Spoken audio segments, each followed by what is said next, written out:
Hey guys, Jim the Stargazer here. Thought I'd make another video on the Seatons. I got the dual Seaton F18s over here.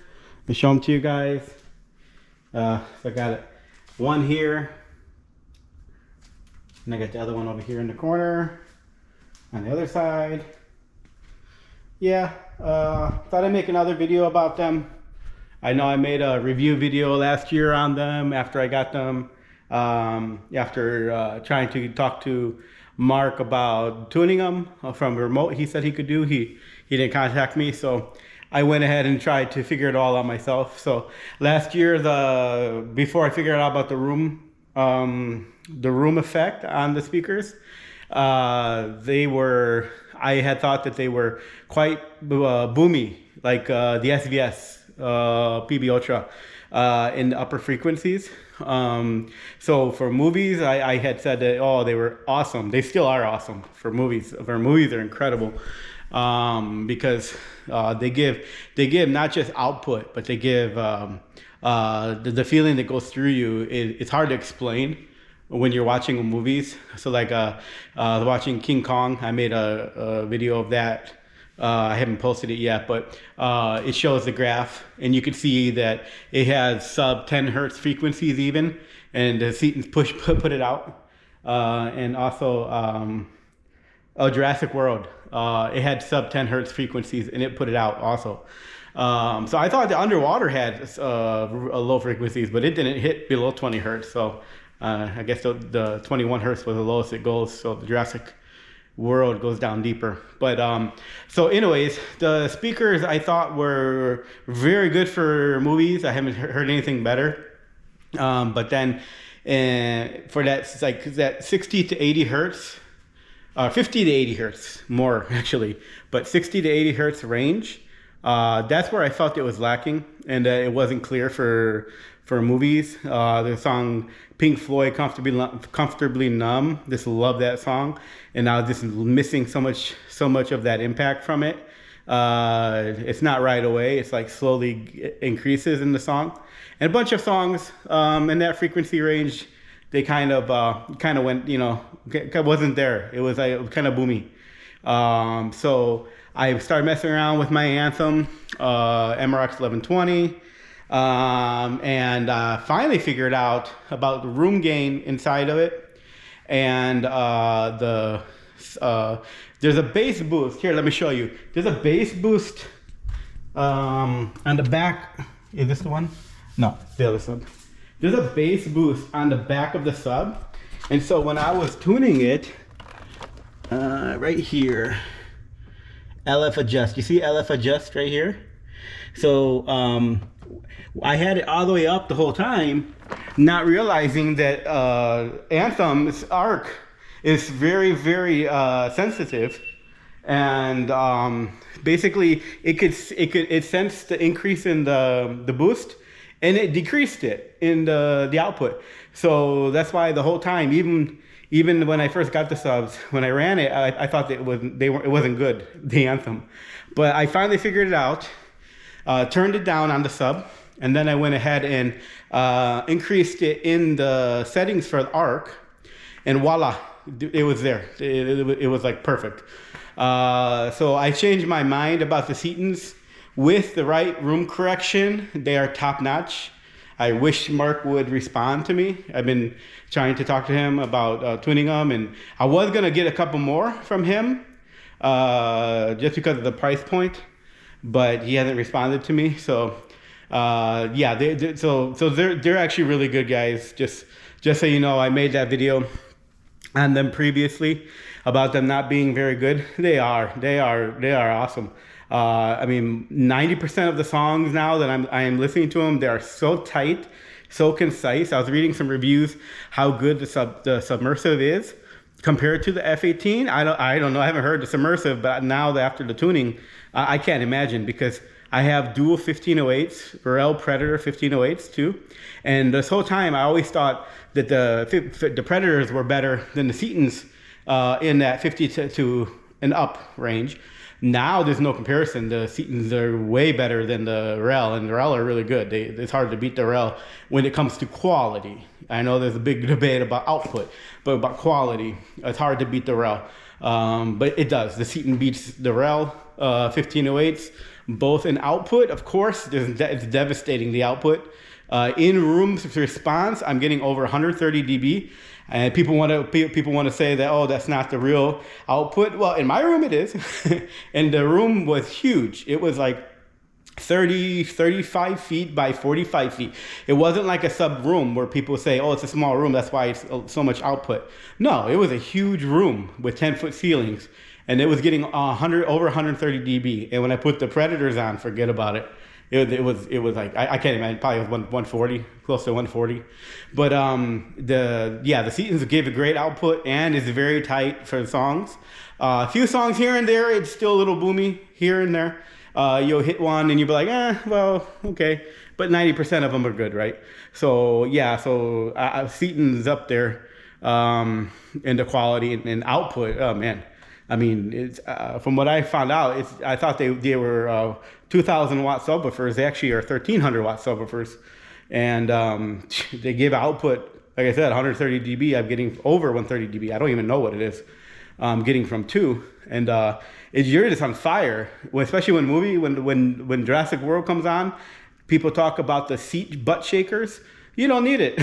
With the Seatons, you don't need it. You're shaking, and it's not even you're just shaking. It moves. The sound moves through you, like you felt his footstep, and it just punched through you. It's not even like just loud. Like SVS PB Ultra is loud.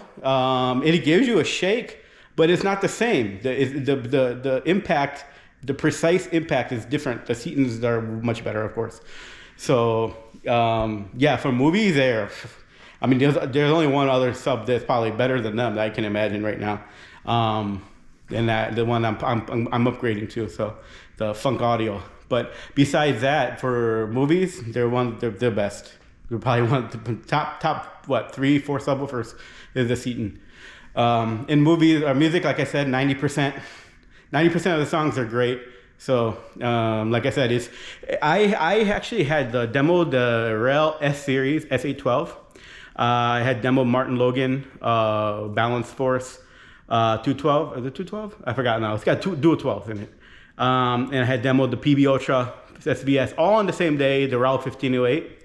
And the Seaton is better than all of them. The only one that didn't beat was the Bowers and Wilkins DB. What was it? DB? Yeah, DB speaker had dual 12. That thing that's phenomenal. The clarity on that. Yeah, that beats out the S series. It's probably up there with the Rel S32 now. It's called, I think, or S31, 32 now. But then again, it's like a $6,000 subwoofer. So, but Seaton was that good. I mean, they beat everything. Beat the Martin Logan. It beat the 1508 Predators and the S812. The S812, I think maybe from 60 or 70 hertz up, the S812 might slightly beat the Seaton, but barely. I mean, barely. It might have just a touch tighter sound, but below that, like when you hit 60, 70 hertz, there's no comparison. The Seaton blows them away. So, yeah, I thought I'd just make just let you guys know I'm making this video for that. Just explain about the Seatons. And I was gonna demo the Seatons so you can see the excursion on them. Last time I did it and didn't do a very good job, so thought I'd do some demo for you guys and show you the Seatons in action. So like I said, I'm gonna be upgrading here. I was gonna get 2 more, but since Mark didn't reply to me, I'm just dropping the money. And I'm selling the Seatons. I'm going for Funk Audio's full carbon fiber subwoofers, 2400 or 4800, no, 4400 RMS, something like that. I forgot now all of a sudden. Full carbon fiber, 4400 RMS. It's supposed to be like top, probably beat out the Rel 31. It's probably the best subwoofer in the market out there right now. Unless you want to go to like $100,000 one. Yeah, so I'm gonna make this video, guys, and show you the Seatons in action.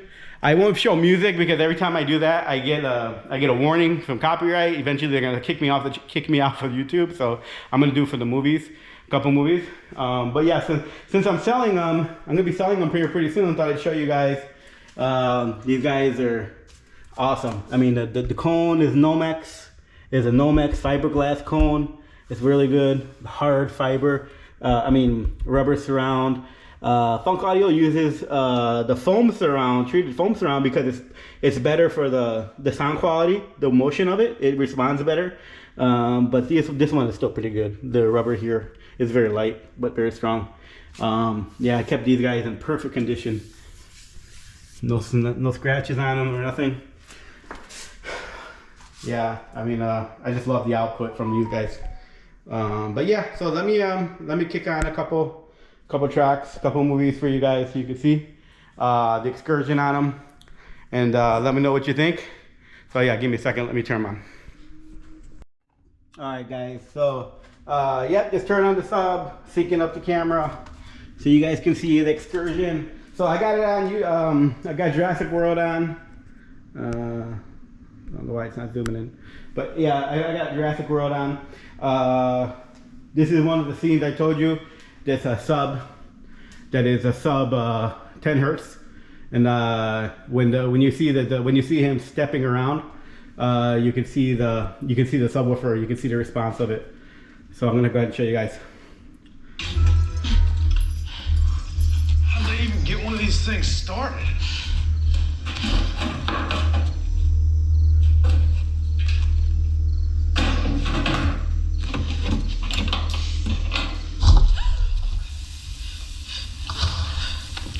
That is ultra low bass right there, guys. Like, whoa, actually overextending it.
Yeah, guys, it's on fire. The house is on fire when I'm playing that right now. Like, it ripples right through you.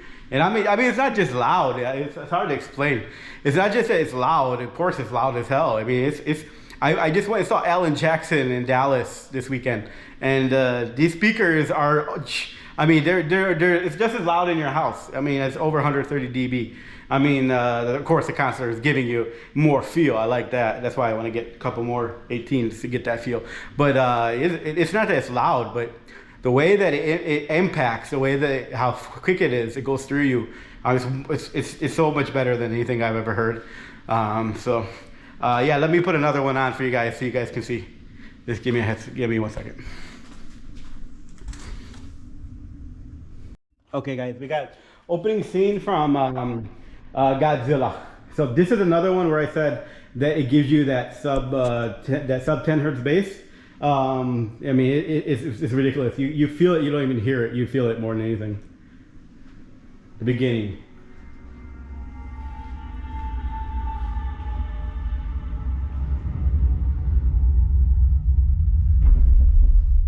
Jesus Christ. I have a popcorn machine right here. The whole thing is shaking like a son of a gun.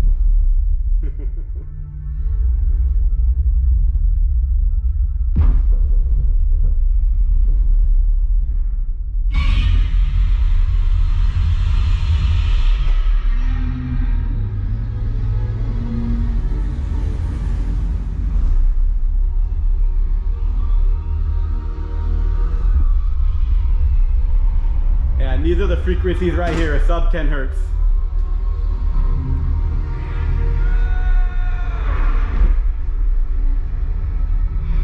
And then you get like 30 hertz in there too, you can see it, 40 hertz.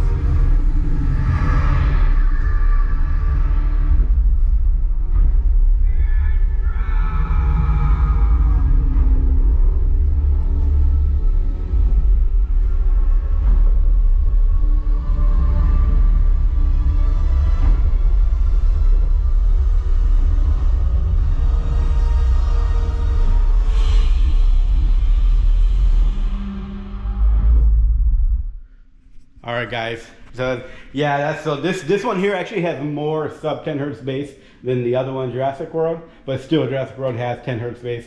Way below in 20 hertz and below, they both have a lot, but below 10 hertz they both have bass.